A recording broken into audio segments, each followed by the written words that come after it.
I don't have the official stats in front of me, but I think in the history of this great rivalry, joining us right here is the only man who's won the game as an assistant coach, an acting head coach, and a full-time head coach. University of Michigan's Sherrone Moore here on the Rich Eisen Show. Good to see you, sir. How are you? I'm great. I'm great, man. I'm excited. Preparation is hard at work. The guys are attacking it every single day. We had a great Monday yesterday, great Sunday, and Tuesday's been awesome so far. The intensity, the attention to detail is at an all-time high, and just ready to go. How do you lock them in? How do you do it? Or is it just the opponent does it on its own? What do you do? What do you I think? mean, our team meeting we had on Monday, we talked about the Maryland game, where we're at. We moved on pretty quickly. And, if you're a player, a coach, an alumni, someone at Michigan, there's not much you have to say to get ready for this game. You're preparing for this thing 365 days a year. You don't win the game this week, right? It's based on what you do in January through now. So there's been a lot of preparation up to this point and preparing for this game. So there wasn't much to say. The focus of these players is at an all-time high. The guys, the urgency is at an all-time high, and we're just going to continue to prepare like we've been preparing for these past 5 games. When did you? Because again, you're from the state of Kansas. You played, your college ball at Oklahoma with our guy, pardon me, Gerald McCoy. Yeah. Yep. When did you first get a taste of this rivalry where you're like, okay, I get it? When was that moment for you? When I first got it is when I first got here in 2018. That's you felt the difference. And then when we went down there in 2019, it was not a good result for us. That feeling that I had in my mouth, that taste that we had was something you never wanted to feel again. Kind of an embarrassment and something that, as a program, as a university, that we felt like we could never have again. And obviously the 21 year was magical, right? And how we, played and prepared and what happened. But I think every year when you go into this game, it's just different. You talk about preparing for one game at a time, but you're always thinking about this game, right? And there's no disrespect to any opponent we play, but whether it's January, whether it's September and you're playing Central Michigan or Oklahoma or whoever it is, New Mexico, or if it's November, once you get to this month, there's an itch, there's something that starts to happen, a feeling in your body that you're getting closer to that game, and you still got to prepare to have the one-step mindset. But the theme right now for our team is starve your distractions and feed your focus. There's a lot of things, there's a lot of deterrent factors out there that can get you off of your path, and people telling you you're doing a good job, or how good you are, what this is, and we can't even feed into any of that. We've got to really reset our focus to what we're doing and go attack. Yeah, I mean, if you don't mind taking a couple minutes here to just linger on this for me to share my story, my first taste, because I'm from New York City, Yeah. and I didn't know anything about Michigan growing up at all. The state, didn't know the culture, didn't know the people, didn't know the school, didn't know the rivalry, had no earthly idea until I showed up on campus and was told by everybody, hey, these games you're going to, Notre Dame was the first one, Right. and like, hey, enjoy it, soak it in. Michigan State, we got to win that one too. But it all does come down to the week that we play Ohio State. I'm like, really? They're like, really? And then Yeah. the first game was in 1986 season, and the quarterback of the team guaranteed to win, and it pissed off the head coach at the time, Bo Schembechler, and the quarterback's name was Jim Harbaugh, Yeah. and he did do it. They went in the horseshoe and they won it and went to the Rose Bowl. And I'm just wondering, what did Jim share anything with you when you first got there, or when you were again taking over for him that one time a couple of years ago about this? Did he share anything with you throughout I that mean, process? not. I mean, at that point, we'd been in it a couple times Right. and been in the game and rivalry. The thing he just told me when I had to take over him for him 23, because we had a special team. We had a team that had been together for years.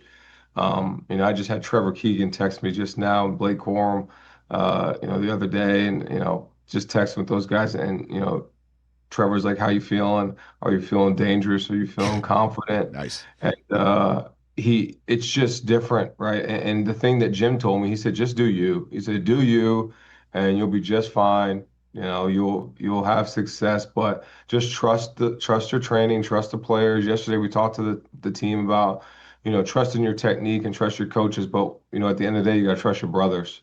And that's what this game is all about. It's trusting everything and all the work you've put into this point and winning your one-on-ones. Sherrone Moore, head coach of the University of Michigan football program, joining me here on the Rich Eisen Show, the week of Ohio State at the Big House. You got a young team, too. We all know that. And, spearheaded by an 18-year-old at quarterback who has just got a bazooka in that right arm of his in Bryce Underwood. We met him here. The whole crew could not believe how big he was and how mature he was. But he also is from the area. He's probably grown up dreaming of the moment he's going to have on Saturday. How do you get him ready for this one? I think that he's been getting ready for this moment all his life. He's been, I'll tell you this, we got done with the game on Saturday, came back. I came in the office, started watching film. That next morning, he was already in the building watching the game with Coach Lindsey. That night, he stayed here till about 11:45 at night. Monday, he was in there in the morning before class. After practice, he was in there last night. And I just walked around this morning, and he was in there watching film again. It's like, the kid does not get rattled, but he prepares so hard and he wants to be so good. And, I can't be more proud of how he's progressed, with all the criticism and all the things and all the attention that he has as a young man. Like, he just handles it with such grace, and he's such a humble kid. He's such a great teammate. And the players, they've definitely surrounded him and taken care of him and brought him into the family. And he's earned the trust of everybody around him because of how hard he works, how hard he prepares. And it's exciting to watch. And the preparation will just have to continue. You can't prepare somebody for the moment that they walk on the field before the game.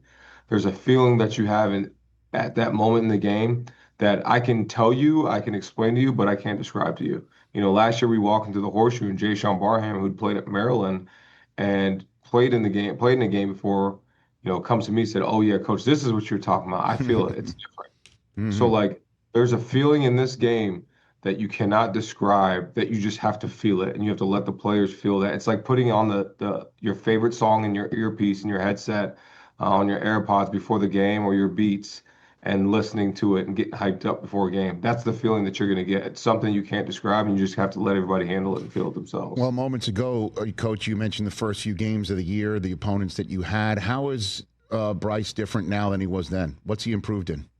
I think just he's a completely different player. Obviously, he always had the talent and the ability, and he can make the throws. Trust in the system, trust in himself, not doing too much. He's done a really good job of converting a lot of things with his legs, because he is athletic. He's done a really good job of going through his reads, but I think he's also found some connections within the plays, with people as well, because I think that's part of it. Him and Andrew Marsh have built a really good connection. He's built a rhythm within the tight end room and doing different things, and he just understands everything more, and he's played more games. He's 18 years old and he's played 11 college football games now, so he's no longer a freshman. He's a starting quarterback at Michigan. He's handled it in a really great way. So, you mentioned Andrew Marsh. I'm texting all my guys. I'm on multiple text groups during games, not to surprise you. And I'm looking at him, number 4, on the field, and I'm texting them. And again, not to put too much pressure here, I'm saying this kid has the ability to maybe be one of the top 5 offensive players this school has ever sent to the next level. I'm serious. The way he's blossomed this year, and I understand everybody does focus rightfully on the receivers that Ohio State has and is bringing into the stadium. But this kid is really special, and I'm wondering, you put him out there on punt returns now as well, kickoffs also. What are you seeing out of him that you think you can get out of him on Saturday, Coach? I think he can be extremely special. He's so smart. He works so hard. He's so tough. His story is incredible. Lost his dad from a very, very young age, and it's him, his mom, his 2 sisters, and the kid plays like he plays like he has a chip on his shoulder. He prepares that way. He's uber talented, but he's an outstanding human being, an outstanding kid. So, him and Bryce have always been close throughout the recruiting process, throughout just in spring, and now the talent and the things we are seeing that happen in practice are coming to fruition in games. He has special ability. He's extremely smooth, great ball catcher, just physical in all aspects. But the sky's the limit for Andrew Marsh, and just excited about where he is in his progression as well. Okay, in the few minutes I have left for you, I be up front. I said at the very beginning of my program before you joined that the general sense of this conversation between the two of us is do no harm. Okay, that said, Yeah. a 23-year-old and Max Bredesen, who's been there, done that, walked out of Maryland on crutches. Are we going to see him on Saturday? Would you be willing to share here? Yeah, we're working towards that. It's day to day. If anybody could play in this game, with the injuries he has, it's Max. So we're working towards pushing him in that way, but we'll find out more as the week goes. What about your running back room right now? Yeah, Jordan Marshall's fully healthy. He'll be ready to go. Okay.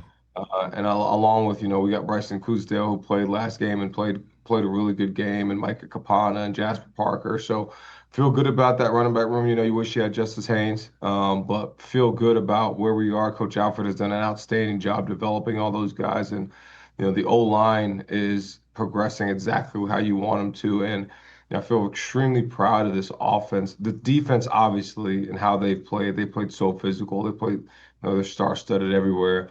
But to start 6 freshmen on offense and 3 redshirt freshmen on offensive line is pretty incredible. And to be where we're at right now with those guys, it's a credit to how hard they've worked, and it's fun to watch, man. They keep you young. And what's really cool about this is, like, our starting left tackle, Blake Frazier's dad, played here. And watching the look in his eyes when we had the team meeting yesterday and we started talking about the game, and we started, we went to walk through. There was a different look in everybody's eyes. There was a different intensity. It wasn't tight. It was loose, but it was just extreme laser focus on the task, because they know, like, all the things in the building, everything that they see every single day, all the times we talked about this game, it's here.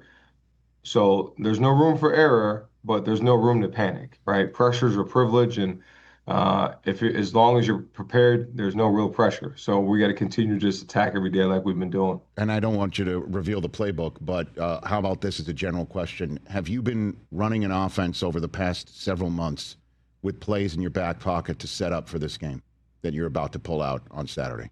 Is that something you can allow here in this conversation? Yeah, I mean, I think always this game's different, so I think there's things you have ready for this game that you haven't ran or haven't, done. But, at the end of the day, we got to be us and go execute the plays that we know we can execute. Okay, I'll take that. And in the couple minutes I have left, let's talk about the opponent, The Ohio State University. Notice by the way, I can say the words. It's not Michigan. We're not red Xing anything. Right. Okay. I can spell the letter O. It's not a problem. Not a problem for me. The other side, right. I understand. But I stay away from all that. I understand. I'm trying. I don't mean to drag you down to my level. It's all good. But they have a Heisman Trophy candidate quarterback in Sayin, who's fantastic. Yeah. Jeremiah Smith has had NFL scouts drooling since he was a high schooler.